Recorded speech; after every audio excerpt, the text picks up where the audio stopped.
Hello, आप सबका दोबारा स्वागत है। आज हम डिस्कस करने वाले हैं Sanjay Gandhi post graduate institute of medical sciences की तरफ से जो रिक्रूटमेंट की नोटिफिकेशन आई है उसको। तो फैकल्टी पोजीशन आ गई है, हम फटाफट देखते हैं किस किस पोस्ट में आई है। अब ये बात आप ध्यान रखिएगा कि 8 सितंबर 2025 तक आपका फॉर्म फिलिंग हो जाना चाहिए और उससे पहले आप स्पीड पोस्ट करवा के भेज दीजिएगा। तो आज 31 अगस्त है, आपके पास अच्छे खासे 9 दिन है। फटाफट आज फॉर्म भरिए और फॉर्म भरते ही अपना printed form with the documents speed post करवाइए Sanjay Gandhi post graduate college में या इंस्टीट्यूट ऑफ मेडिकल साइंसेज में। अब हम सब्जेक्ट्स देख लेते हैं। देखिए, असिस्टेंट प्रोफेसर के लिए पोस्ट है, एसोसिएट के लिए है और प्रोफेसर की पोस्ट पे वैकेंसी निकली है। काफ़ी बेहतरीन वैकेंसी निकली है, हर कैटेगरी के लिए है, हर सब्जेक्ट के लिए है, जो इम्पोर्टेंट है। बहुत ही बढ़िया वैकेंसी और अच्छे पे स्केल पे है। और आप अगर इस लिंक पे क्लिक करेंगे, ये लिंक है, ये भी ठीक है, but if you click on this link then also you will get accurate information. अब देखते हैं कितने डिपार्टमेंट्स है, ये देख लेते हैं अभी हम। वाओ, अमेजिंग, 45 बी डिपार्टमेंट्स है, मतलब हर नंबर को फर्दर इन्होंने डिवाइड किया हुआ है। तो कुल मिला के बहुत अच्छी वैकेंसी निकली है।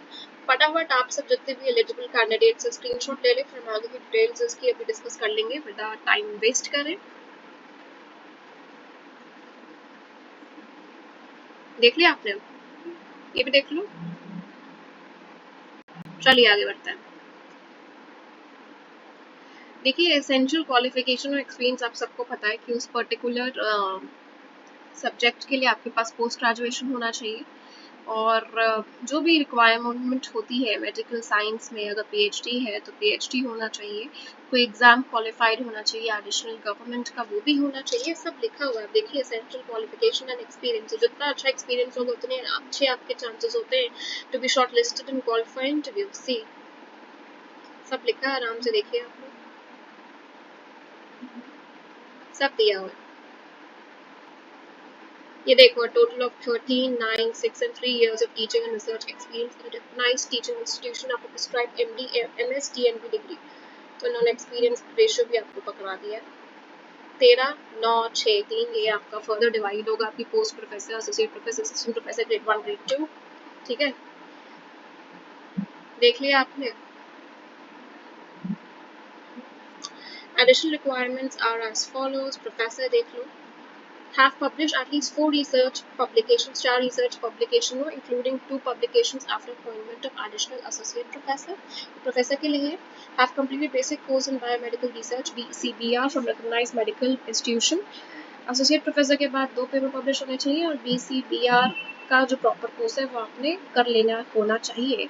उसके बाद have published at least 2 research publications after appointment as associate professor.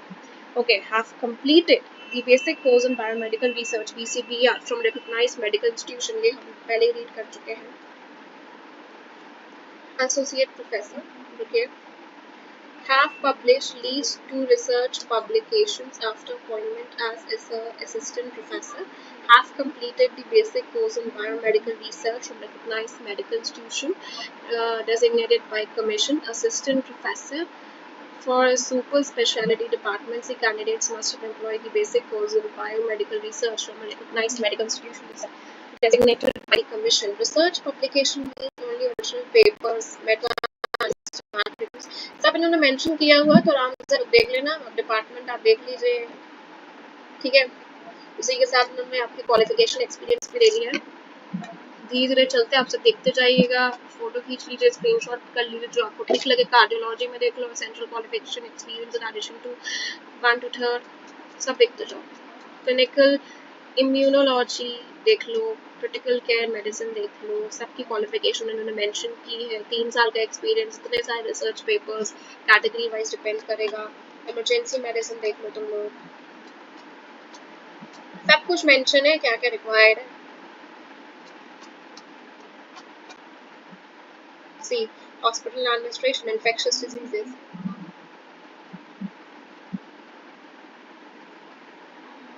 Neurology, nuclear medicine, pathology,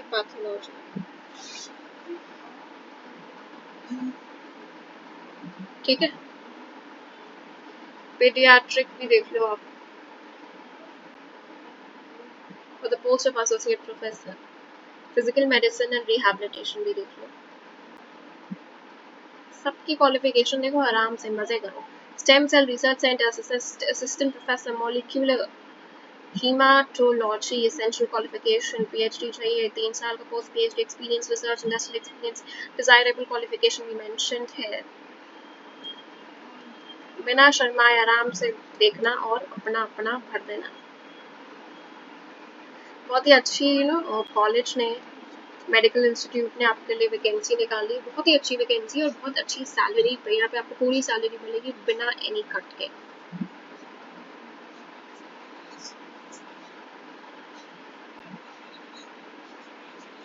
ठीक है, चलो पे स्केल फटाफट देख लेते हैं। असिस्टेंट प्रोफेसर लेवल 12 पे मैट्रिक्स ₹101,500, ₹167,400, सीधे 1,50,000 से ज़्यादा असिस्टेंट प्रोफेसर की सैलरी है। और एसोसिएट की देख लेते हैं, 2 लाख के ऊपर है।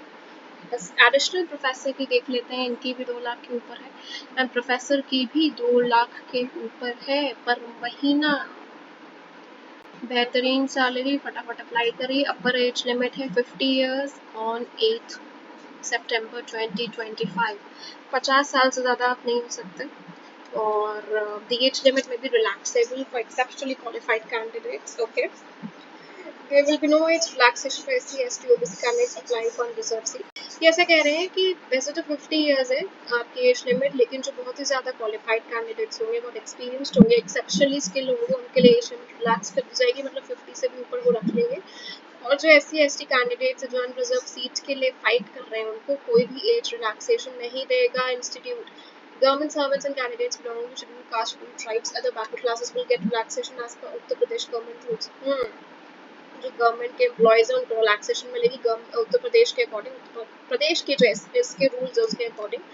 SC, ST other backward class dependents of freedom fighter and person with disability. Okay, ये सब भी दिया गया है। In case of women candidates, the caste certificate issued on father's side only be treated well. Okay, such candidates have previous candidates। तो यहाँ पे इन्होंने जो एक सर्विसमैन है, जो पहले ही भी सर्व कर चुके हैं, फ्रीडम फाइटर है, उनको कुछ बेनिफिट्स देने की बात करी गई है, तो ये बहुत अच्छी बात है। EWS candidates should submit a certificate issued by the competent authority of UP government। ठीक है, reservation of person with disability उनको भी दिया जा रहा है। जनरल कंडीशन देख लो, applicants must also be considered for appointment of contractual basis or on deputation। Okay, incomplete applicants will not be considered and will be rejected। कोई भी आपकी एप्लीकेशन इनकम्प्लीट नहीं होनी चाहिए, और ये जो पोस्ट है वो आपको कॉन्ट्रैक्चुअल बेसिस पे भी भर सकते हैं। इन्होंने साफ साफ कह दिया है, लिखा हुआ है, एप्लीकेंट्स में also be considered for appointment on contractual basis. Permanent भी हो सकते हो, contractual depending upon the institute. और पूरे सर्टिफिकेट से ना वरना आपको रिजेक्ट कर देंगे, ये तो पता ही होगा आप लोगों को। तो ये लो, आप लोग का फॉर्म आ गया, निकाल लेना है इसका फोटोकॉपी, फटाफट भर देना सारी डिटेल्स। और भरने के बाद अपने सारे अटैच करने के बाद डॉक्यूमेंट्स, सारे सर्टिफिकेट्स अटैच करने के बाद, प्रोफेशनल पर्सनल कोई कास्ट का है कुछ भी है, उसको फटाफट करने के बाद कर देना स्पीड पोस्ट 8 सितंबर तक। ठीक है, और जो डिमांड ड्राफ्ट आप ड्रॉ करोगे उसको भी ड्रॉ कर देना, और पेबल के बाद फटाफट इसको भेज देना Sanjay Gandhi post graduate institute पे of Medical Sciences। Until then, have a nice day. Thank you.